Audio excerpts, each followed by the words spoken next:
Good evening, everyone. Anthony Iser here with another ITPM Flash. Well, today we stand at the fork in the road for markets. To the left, a soft landing. Markets being okay, unemployment not changing too much, earnings being solid, everything broadly pretty rosy. To the right, unemployment's up heavily. We've got earnings down, we've got multiples down, markets are down, and a recession. So which path is it going to be? Which one do we head down? Well, history says it's most likely to be a hard landing. In the last 25 years, the Fed has started a rate cutting cycle twice by cutting by 50 basis points. First time was January 2021. Over the next 450 days, unemployment kicked up 2.5%. Markets were down 39%. The S&P falling heavily over that period of time. We had a recession. In September of 2007, the Fed also started a rate cutting cycle by cutting rates by 50 basis points. Over the next year and a bit, we saw unemployment up by over 5%, global financial crisis, and the S&P was down 50%.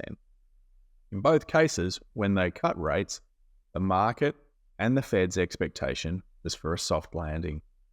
However, it didn't come to pass. So what we've got here is two really different outcomes, and the negative one being really, really negative. But before we go charging down one of these paths, I think I should warn you. It's really important to never go full macro. We don't want to base our view on one decision here, charge off down one of these paths, and go all in on that view, having that as the overriding theme. It's very dangerous. It's a good way of blowing up a portfolio. So why are these two paths so different? What happens to markets and outcomes? Do we have to see markets down 40%? No, we don't. So there has been soft landings before. And when you can see on this table here, when we see a soft landing, markets tend to be up 10 to 17% over the next year. We're currently at that little red circle right in the middle.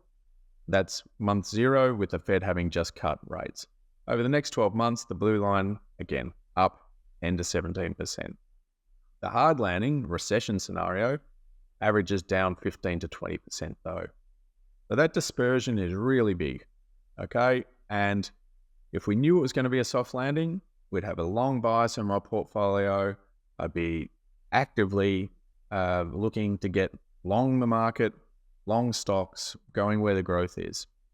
However, if I knew it was going to be a hard landing, I'd be piling into short ideas, cyclical stocks from the short side of things, and loading up on defensive names from the long side of things. But what is it going to be? Well, every indication, as we've talked about, history has said that it's going to be a hard landing. You can see here the SARM rule, which has been talked about a lot recently. The recession indicator, when unemployment kicks up above its average, you can see the line there, 55 basis points. Once it moves up above that, historically, since 1960, it's roared ahead in a very strong manner, leading to a recession every single time. Now, it's important to note that SARM herself says this time things are different and it's not going to be an effective trigger. We'll just have to wait and see. Another trigger here, or another indicator I should say, is the ISM, services and manufacturing.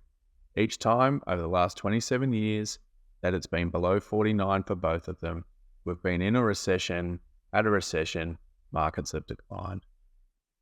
And probably the most common one that has been talked about for the last year or so has been yield curve inversion.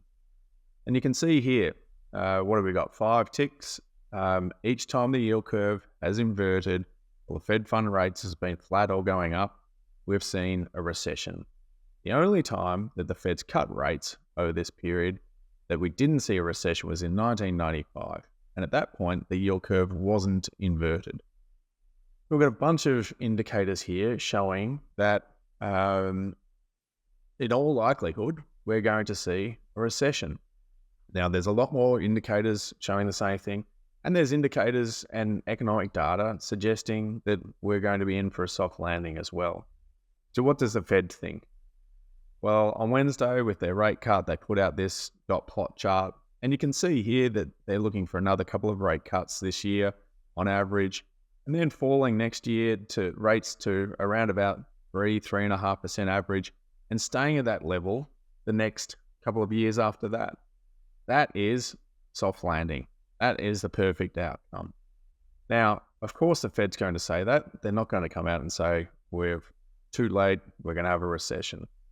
They need to keep talking it up. But I would urge you not to be too focused and too reliant upon these Fed dot plots. It's good to know what they're thinking. However, they're rarely right. This one here from December 2021, when the Fed announced that they were going to be raising rates, you can see here, if we look at the current year, 2024, which is the fourth one on the right, the Fed was expecting rates to be 2.5%, with a long-term number staying around that level. Of course, we know the rates got over 5% and got over 5% very, very quickly. But while these are forecasts, they're the Fed, there's a million PhDs sitting there working there, they tend to be wrong quite regularly. So which one is it going to be? There's a case for both. The case for a soft landing is pretty clear. Strong housing market in terms of price and equity people have got in their homes. Balance sheets are pretty strong at the consumer level and at the corporate level. Unemployment's rising, but it's coming from a low level, and there's still plenty of job listings coming through. We've got inflation back down to around about 2%, near the Fed's target, and the yield curve inversion gave corporates and individuals a good chance to go and refinance at much lower rates. Big banks have got pretty low leverage, earnings are coming through pretty strongly, and while geopolitics and wars around the world are making front page news, broadly, the US is not impacted economically from this. Of course, if Israel succeeds into goading Iran into a war, and therefore the US into a war with Iran, all bets are off on that front. But for now, geopolitics, fairly small matter when it comes to US economy. And of course, there's AI, which is seeing a huge amount of spending going on, driving many segments of the economy. And if we see productivity gains coming through, then that's also going to be great. And another reason why soft landing would come through. Hard landing side, of course, Fed has probably kept rates too high for too long, decreasing opportunities for further growth. You saw the yield curve inversion. We saw the SARM rule. Consumer savings, well, the balance sheets are broadly pretty good. Their savings and cash levels are down. All the money that came from post-COVID has been spent. The government's in the same boat, $9 trillion of deficits, 36% of income taxes in the US goes to paying off interest at the moment. So things are looking pretty tough on that front. And then we've still got commercial real estate issues. Valuations remain too high, and that could be an area of concern. So things look pretty balanced. It's always hard at this point in time. History says a recession is coming. But until we've got clarity around that, we don't want to be charging off all macro into one path. But what I'm looking at doing is trying to find stocks and sectors where I can be reasonably agnostic about that outcome. If it's a hard landing or a soft landing, there are some sectors that I think will do well. Utilities and the related sectors, I think, is one that will do well under both scenarios. Historically, it's defensive, so when recession comes around, defensive names outperform, utility sectors falls into that category. So if we do see a hard landing, then we're likely to see utility names outperforming, and they're related sectors as well. At the moment, though, because of AI spending, utilities are really, really strong. So under a soft landing scenario, I think they'll do particularly well as well. So the stock I'm looking at, you can see here, GE Vernova. This was spun out of GE at the start of the year. They've got a power division. They've got electrification division. Power division makes gas turbines for power generation. Electrification is building the network out. That's 75% of their revenue. We've got strong revenue growth in low single digits, but we've got a backlog of orders, 7 years worth of orders sitting there waiting to be filled. So as capacity builds, that revenue line will pick up. But we've got big margin expansion going on.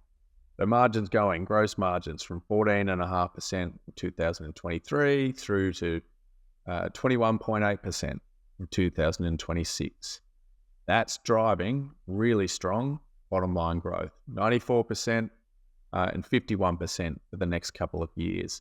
That's unheard of growth for these types of companies. The stock's been moving up strongly as a result, but I think that's going to continue. They've got backlogs, they've got bottlenecks, they'll get filled, fixed, and those growth numbers will continue to grow more aggressively. Now, at the moment, I am a little bit worried about the election and volatility through to early November. Don't obviously know what the outcome's going to be of the election, but I think there's a huge amount of uncertainty at the moment.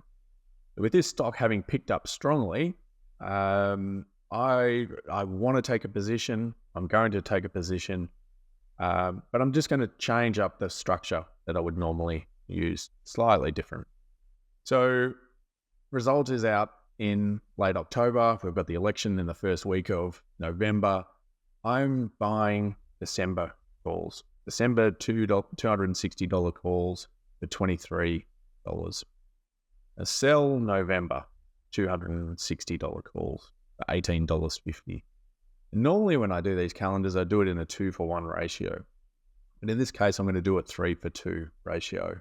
And that reduces my costs. I get a bigger credit for the sold leg in November. So doing that, I've got a debit or an outlay of $6,900. I'll receive a credit of $3,700. So $3,200 is my total outlay looking at that structure like that.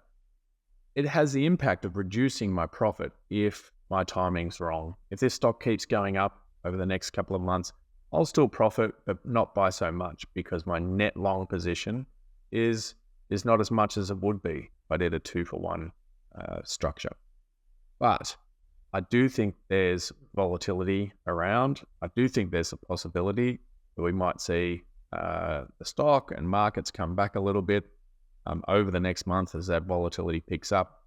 So I'm looking for an opportunity to be able to buy back my sold leg for not very much ahead of the result, ideally. But if I don't, I'm still net long. I'm still going to be comfortable with that. But if the market pulls back, I can buy back my sold leg and then have my full exposure on my December contract. So there you have it. We're at a fork in the road. We do not want to go full macro. It's a bad move. But we want to pay very close attention to what's going on because the market is going to go down one of these paths. The economy is going to go down one of these paths.